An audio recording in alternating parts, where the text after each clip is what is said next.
welcome everybody to Real Life with Holly and Regina. Here we are, Regina. How are you doing? Doing great. We've had a little technology issues that were on my part, but you know what? There's iPads, so you just keep going. It's real life, right? It's real life. So you're on your iPhone instead of your computer, but like you said, we just keep going. It's all good. So we were going to talk about a little bit about sort of thoughts and discussion around the beauty lesson that we did that Paul and Jenna and I taught. I guess this would be a couple weeks ago now on or a week ago, and somewhere around there from Thomas Troward. How Yeah. about you start off, Regina? What are your thoughts? What were your takeaways kind of going through that as a student? Well, this was my first time even reading beauty. I knew it was coming up for this study on Troward, and it was just one I was not familiar with at all. Even though Paul had handed me that Troward book 2 years ago, Spirit of Opulence, I think was the one that even in the community, Paul leaned on that for the mastermind groups and for other teachings. So this study really is the first time I was exposed to this beauty essay, and so far this is the trickiest one, I think. Uh, really How tricky. so? Well, because the text, and we didn't, and Paul, Jenna, and you did not take us line by line as Jenna had been up until that point. And so I found myself going through it on my own and having to reread lines like, 3 times, 4 times. And I again last night knowing that we wanted to talk about it today. And so it's just tricky because I'm going through it not by myself, but there's some and I like that challenge. I love the tension. I like when I don't understand something the first time out. So I'll start with one of my big takeaway ideas, and something I was going to say a minute ago. During this teaching, Paul has been very clear that we should insert where we see we and us, change it over to I, change it to me, make it personal. And Yeah. for the I think that helped tremendously. So I will say that. Um, One of my first takeaways was something that Jenna said. Um, I thought it was so relatable, at least for me, when she ran into a friend that she had not seen in 5 years. And this woman says, "Oh my God, you look great, Jenna. Oh my gosh, you look amazing." And Jenna's like, "I do? What? Me?" Because she didn't feel that physically. And I Mm, thought, how many times has that happened to me? And even though I've come a long way, I think in my marriage, that's still a sticking point because Roger, your spouse is the person who sees you at the beginning of the day and at the end of the day. yep. And Your worst. And your best, but and when you're physically just not looking your and so Roger's he's consistent. He tells me I'm beautiful. I don't even know how many times a day. That first thing in the morning, though, that just gets me, and I start kind of rejecting it because mm, about beauty on the physical plane. Like I've got dirt on me because my hair's sticking up. There's that little sleep around the eyes. Water has not touched my face. I have not met a toothbrush yet, and and so I thought, but you know what? That has to be in me because I can easily see it in others, no matter mm, what no matter what's happening physically, I still see so many people as beautiful. I can always see that inner beauty come gushing through. And so I thought I need to receive that because I have been rejecting that. And I think that was my first takeaway because it really clicked in me that what Roger's seeing is the alignment of the spiritual, intellectual, um, everything, and the physical. He's seeing the alignment of all that come together. And so I thought I gotta stop just pushing that away and like, no, I haven't even washed my face yet. Um, so yeah, that I thought that was interesting that Jenna said that because right away I could feel it. yeah. Yeah, I can relate. I can definitely relate. It's interesting, something for me, especially because I mean, I've studied this quite a bit on my own, but then this was really, I mean, I've read, I haven't even really read through it with Paul. It's really been pretty much all just kind of solo me kind of wading through it up until this point when we taught it. And, you know, the couple of prep calls we had ahead of time where we were talking through how we would approach and what we would focus on. And it was really interesting for me. One of the biggest things was how all of our individual paradigms will shape how we perceive something and what we take away from something. So I found it very interesting. I shared in this whole idea of, you know, a focus on physical beauty. For me, I shared in the teaching call that for me that was very much like I was taught to very much reject, like growing up, I was taught and modeled to very much reject, you know, physical exterior beauty. That's just not even something, you know, there's no importance in that, especially as it relates to people, you know, but it was weird because, you know, we would go to an art museum, we'd appreciate the beauty of a piece of art, but then when it came to people and appreciating our physical beauty, that was just rejected. It's not important, it's shallow, it's, you know, it's a waste of time and energy. Don't go there. It's a distraction. So for me, my journey has been really one of learning to embrace physical beauty and embrace the importance of physical beauty. And then it was really interesting to hear Jenna's perspective, where it was almost like the opposite for her, where it's like growing up, it was, you know, the ultra focus on the physical and always thinking about the physical. And then her journey of learning to recognize the other pieces of beauty, the spiritual and the intellectual, and how you have to have those as well to fully, you know, bring forward this idea of beauty, to be able to express it. So it's interesting how no matter like whatever our paradigms are, they're going to sort of, you know, shade our lenses in a particular way to experience a teaching just in totally different ways. For sure. And this teaching also reminded me of a coaching client I had a few years ago. And she was actually a friend. She was someone that I knew. I met her through Keller Williams offices. I was so blessed as an active agent. And still, even to this day, I get to go to the different Keller Williams offices around Atlanta and talk about our in-house charity Cares for Kids. I just wrapped up doing that in October at 4 different offices.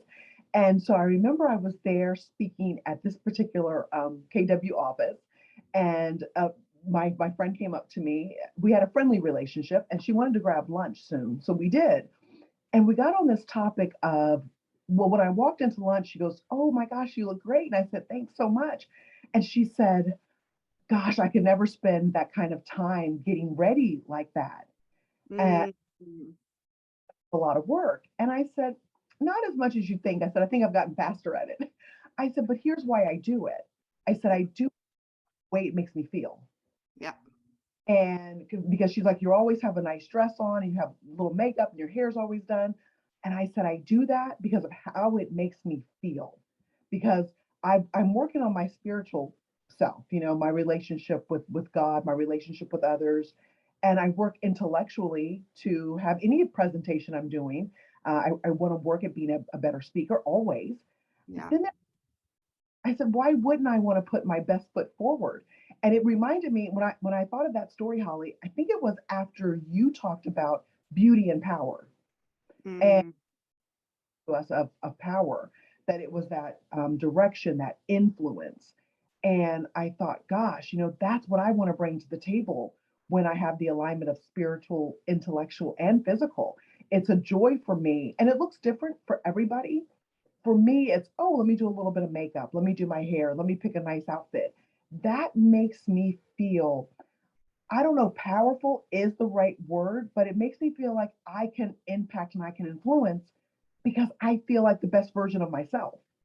And when I was telling her that, she got it so much so that after that lunch, she became a coaching client. I love that. But you know, you know, you said you don't know if power is the right word, but it's about influencing, which when you look at the definition, like you look at the dictionary definition of what power is, the ability to influence people and courses of events. And so it's like that is, that is power. Maybe there's, I think often there's a negative connotation put on the word power. We think about it in the negative light, people who abuse power and who misuse it.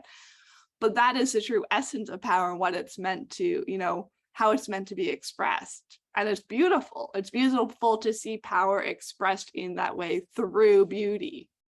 Exactly. And why wouldn't we want? I've given different types of talks when I go to KW offices, but I remember that particular talk, I was there on behalf of our in-house charity. And I go to talk to the agents about what's going on, how they can get involved, and the impact they're already making. And so I want to be at my best. And part of that is, what is my personal best physically? Now, for another person, they might feel their best when they're wearing a great pair of jeans and a tank top or some other top. That might be them at their physical best. And so I'm thinking to myself, why wouldn't we, whatever shape that is, why wouldn't we want to show up at our physical, as looking our best? Because that can, I think. Yeah. Yeah, it's so interesting you say that, why wouldn't we? And then I go back to the paradigms of my childhood where I can list off all the reasons why we wouldn't, because it's shallow, it's superficial.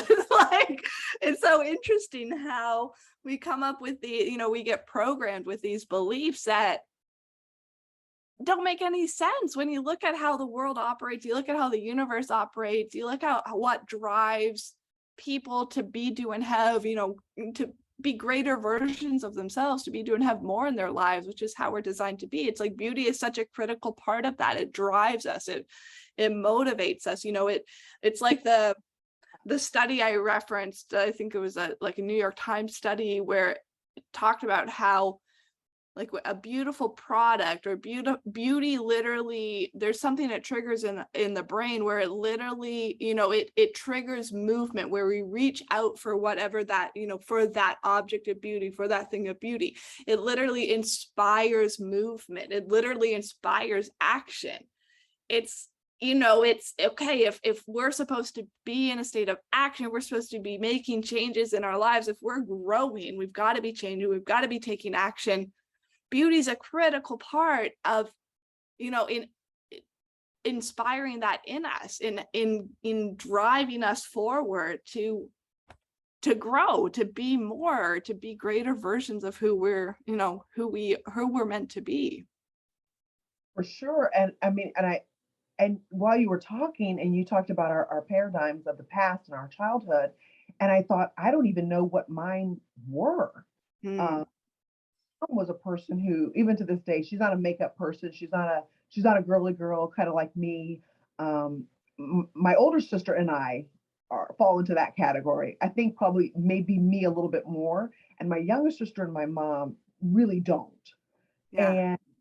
And I'm thinking about, boy, the four of us spending a lifetime together pretty much, and we all look at this differently. But I don't know from the past if we ever talked about that physical beauty piece within ourselves. I just know that my mom wasn't a makeup person, but I thought she was beautiful because she put whatever her best physical that wasn't makeup for her forward, as Yeah. well as and that intellectual side, because that was my mom who loved us and cared for us. And I just don't think we ever in our family, I don't know if we got a message one way or the other. So I think Mhm. kind of, I'm in a teenager, then in my 20s and so forth, just figuring that out for myself, what kind of made sense for me. And I loved when Paul said during the teaching, it's kind of that same energy for those who might be tempted to demonize the beautiful, like we demonize the rich. And I thought, I never had a problem with the beautiful, because in magazines, I really loved that. I was drawn to that, you Yeah. know? Yeah, I love that. And I love how you described your mom. And I think it's a great illustration of how, beauty isn't cookie cutter. Beauty is, there's a line in the essay that Troward wrote, something about, peculiar, like he uses the word peculiarly, peculiarly our own, like, beauty that's peculiarly our own. It's unique to us. There's no cookie cutter expression of beauty. It's going to be different and unique to each person. And depending on depending on who we are, what we like, and, how we've been shaped, obviously, but also, I don't think there's a right or wrong when it comes to beauty. It's not like, well, you are more beautiful if you wear makeup versus not. Like, no, there's just different expressions of beauty, and different expressions, I think, are going to resonate with different people, and we're going to feel drawn to different ways of expressing our beauty. But nonetheless, there are different ways to express it physically. There are different ways to express it intellectually, different ways to express it spiritually. And when we find our unique expression and bring in each of those three areas and bring it together, that's when I feel like we can live from this place of ease, of feeling the beauty within us and around us and appreciating it.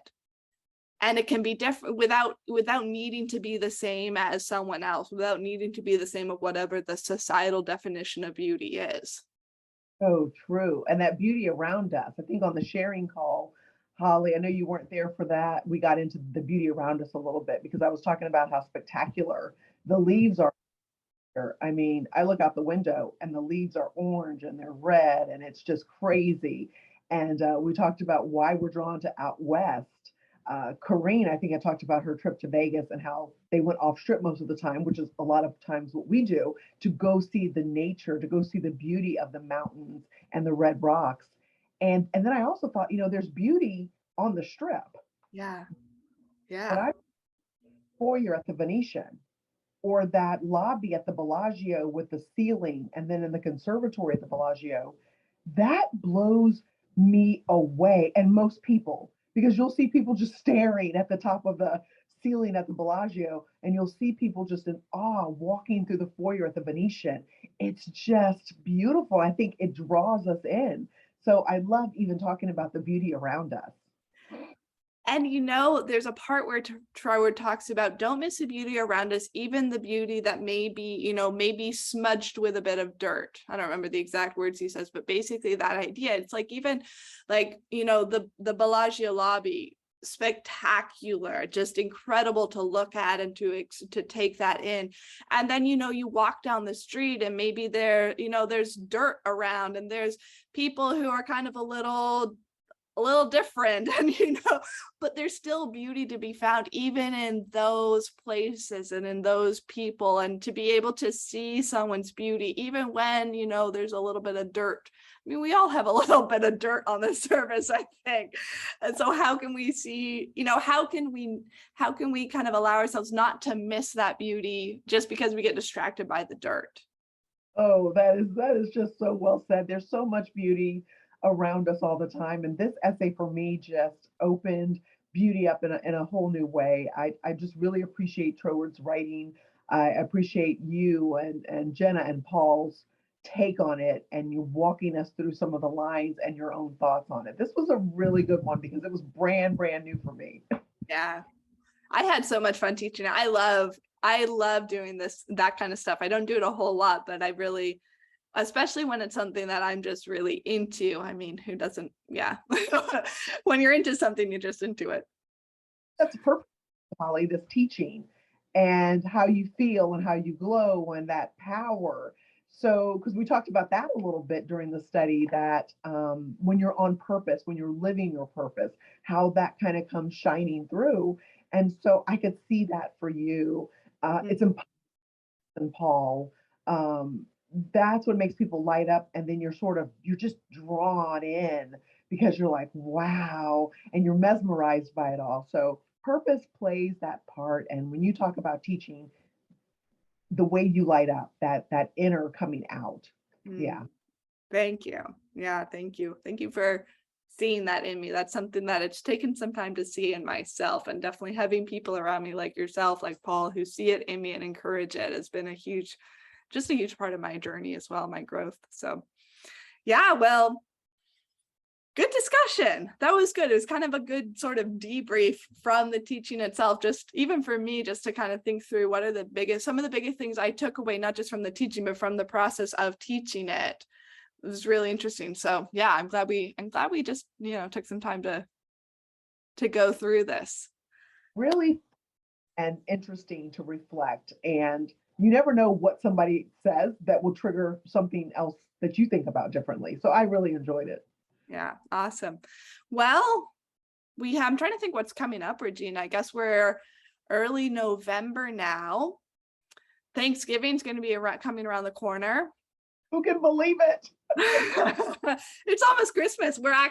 We've just started pulling out our Christmas decorations. I had full intention to start early October because I was like, why waste, why not? I'm not a Halloween person. I just have never really gotten into it. And I don't have the boys this year for Halloween. So they, I don't have to do all the costume stuff with them, which I kind of like. They can do it with their dad. He gets really into it with them. But so I was like, okay, Christmas starts early this year, but just haven't quite gotten to it until now. So it's going to be a good last couple months of the year. And then 2023, here we come. Can't believe it.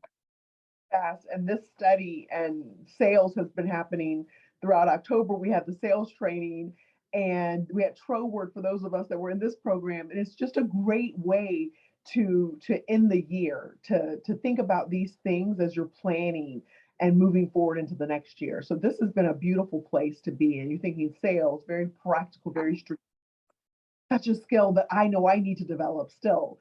And then you have Troward where you can just really do some deep thinking, and bringing them together has just been fantastic. This has been a great time of year, I think. I think so. And let me just say one thing. Paul's working on something. Hasn't mentioned it to anyone. Him and I have talked about it, but there's going to be something coming up that it's going to be different. It's going to be something different than kind of what he's done in the past in terms of, I won't even say in terms of what, but it's coming. It's going to be good. It's going to be good. Well, pardon, Regina, say that again. I can keep a secret. Come on, Holly, you can't do this. I know, sorry, it's cruel. Okay, well, we'll wrap up for today. Thank you so much to all of you for tuning in this evening. Thanks again, Regina. I love just chatting with you and having this time of dialogue and growth, real life. Okay, good night, everyone. Take care. Everybody.